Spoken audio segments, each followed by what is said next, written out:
This is the president of UTA. Welcome to the final Maverick Speaker Series event of the 2010-2011 season featuring Bill Nye.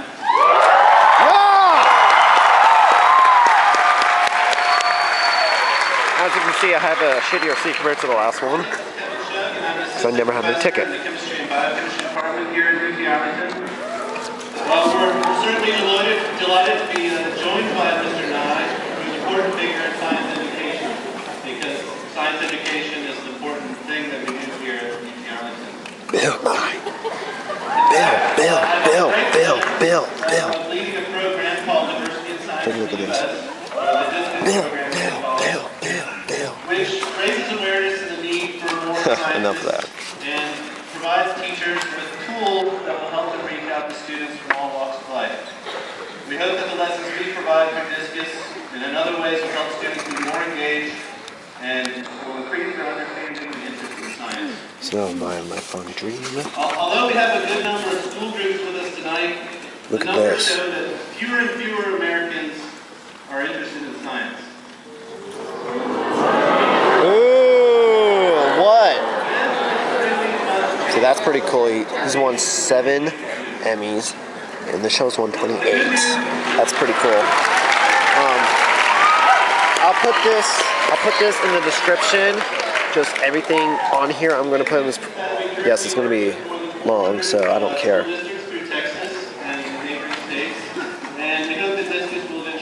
So yeah, that's who's talking right now. And there is the man himself, the man, the legend. He's made books.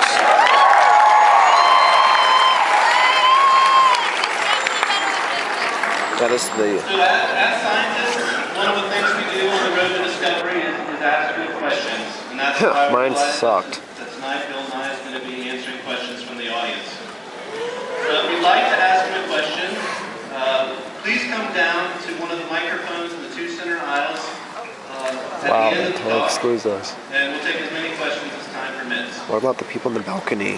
And now it's my honor to introduce the person whose gift to UT Arlington is the Maverick Speaker Series. Our president, Jim Spagnuolo, will introduce the next speaker. This person right here. She died on Discovery. I don't think you can hear me. People are clapping.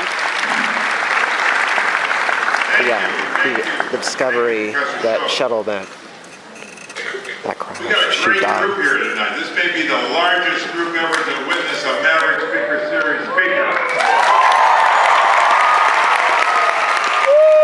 want to thank all of you for being here. And thank you for your enthusiastic support of tonight's event. I can feel the electricity in our auditorium. Yeah. And for all Too bad the the lectures that basketball we've had this year, team doesn't get I'm this much proud to people. say that almost 10,000 people have attended a Maverick Lecture Series lecture this season. Yeah. Of course, I can understand your enthusiasm for tonight's speaker. Many of you grew up watching Bill Nye on television. Yeah, 90s! I meant that to say all of you. And you read his books and Yeah. that wasn't intended to be a laugh. But Bill Nye wasn't always the science guy.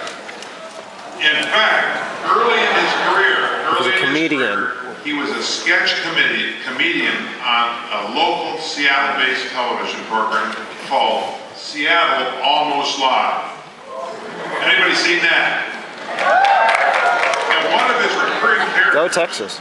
was a speed-walking superhero named, conveniently enough, Speedwalker. Alright, So when you get home tonight, check out Sprint Walker on my channel. Sprint Walker. It's about sports. It was also on Almost Live that Nye once corrected the show's host when he mispronounced the word gigawatt. And the host looked at him and said, "Who are you? Bill Nye the Science Guy?"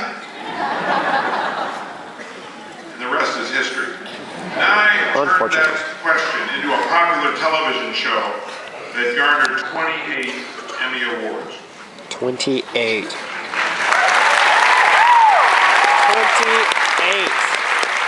What have you done, Justin Bieber? Nothing. You've done nothing. Though the Science Guy program ended more than a decade ago, Bill Nye himself has remained a significant figure in both science and entertainment. Since 2005, he has produced, written, or starred in a number of shows addressing such timely issues as healthcare, genetically modified food, energy conservation, global warming, and even ethnicity and race. Just 2 weeks ago, Bill Nye appeared on CNN to explain what was happening at the Japanese nuclear reactors in the wake of the nation's tragic earthquake and tsunami. Bill Nye has lived an incredible life and one full of ironies. He's the son of a sundial maker and a World War II codebreaker who went to Cornell and studied under Carl Sagan. Yeah! Carl Sagan. He stayed training films for Boeing and designed highly technical parts still used on 747s. He applied, I want to underscore applied, every few years to be a NASA astronaut. And he's never been accepted.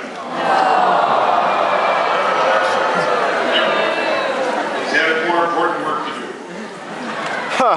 But the biggest irony of all, is that a man whose career was born out of parody has done as much as anyone to teach American children and their families about the importance of science.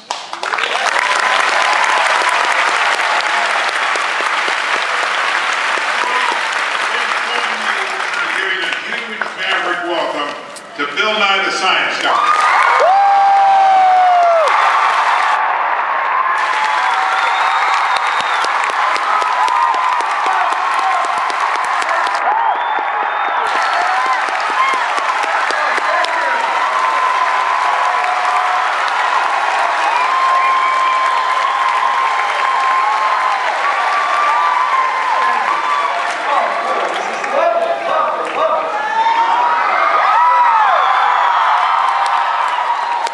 Yeah, hold up. This is great. Post-it sign.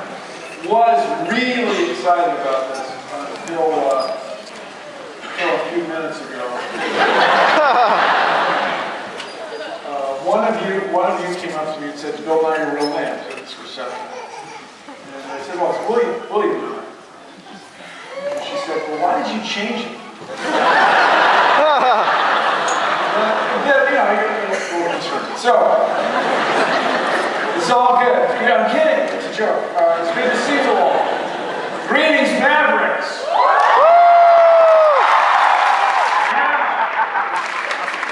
Let me say, as I know many of you are scientifically literate. Many. So is that baby. When you set up a flash camera from far away, there's not enough energy. You're sucking his laugh away. I just encourage you, if you're sitting next to somebody who maybe is not crazy about your flash camera. And then for those of you who are recording this, I'll be honest with you, I'd rather you didn't. Can't say no, you're crazy. Because you're not, you know why? Because you're not fully paying attention. You're the guy who landed the airplane in the river. He was what I call monotasking. You want that in a product. You don't want that I'm monotasking crap. With the birds and the... So just try it. You may not have ever tried it here at school, students, but you can try it. It's good to learn. You don't have to, just He's got an Apple laptop. can we have the slide deck up? Sure, I'm huge and fat. So agree on, we got that part. So when you get to this part, this is the Earth. Well, it's a picture of the Earth. You have the whole Earth there. I don't think it would even fit. Jeez.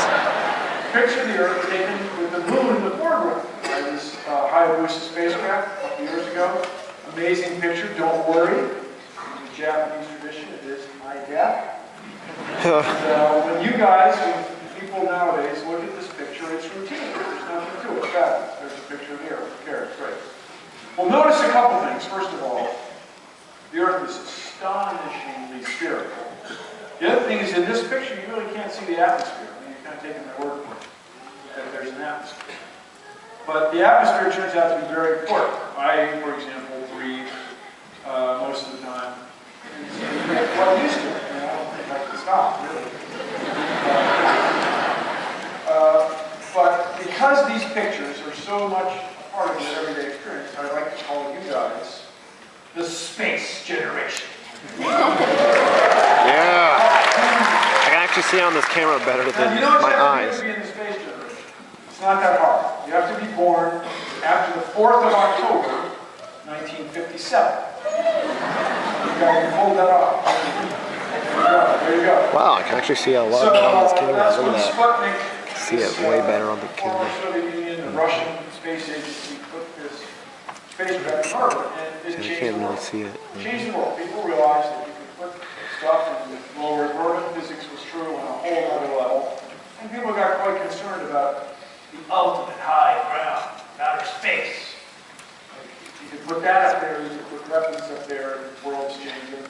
The United States ran around and got people landing on the moon and stuff. And so as a legacy of that, just 2 weeks ago, we got this picture, or this set of pictures.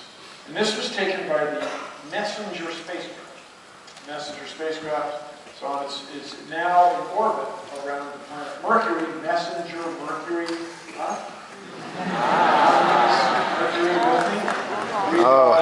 Wow. Samuel guy. So, Science humor. When you look at this set of pictures, this is a little unusual. This is pictures of the planets, the traditional planets, taken with, if you will, the spacecraft's back to the sun. The spacecraft is looking out away from the sun. And in this light, I don't know if you can see it, but the Earth is right there. We are here. All of us. Now, I appreciate my hilarious comedy timing, but keep in mind, that's it. There's no other place to go. And we can debate about who's funnier, the Kardashians or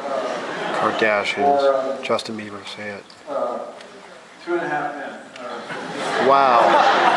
He fudged Which it is up. funnier to watch and which is more compelling. But everybody you've ever met, everything. Sea jelly, squids, cockroaches. Do you have cockroaches? Yeah. They all live. And I hope that you find it a little bit sober. So as we look at this next picture, let's say that this picture of the sun represents the sun.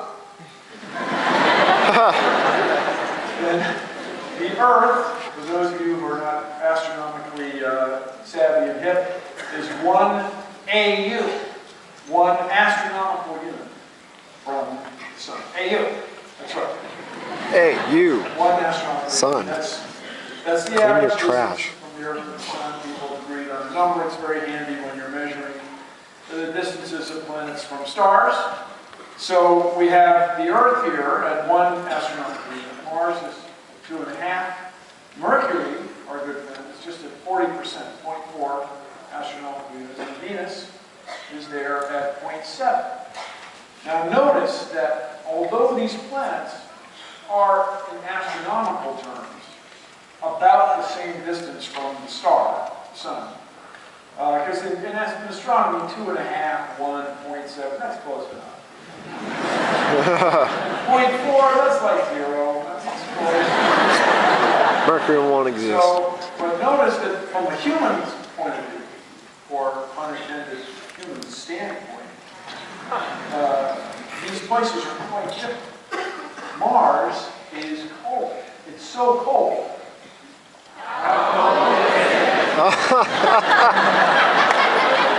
This isn't... Bill is short for wood. This isn't a game show. Mars is so cold. How cold was it? Yes. The ice caps are made of dry I'm too ice. old. Made like you're at your birthday party with the bubbling beer. beakers, yes. That's they're dry ice, there's a lot of water ice, but it's also frozen carbon dioxide. The mercury, if you stand half as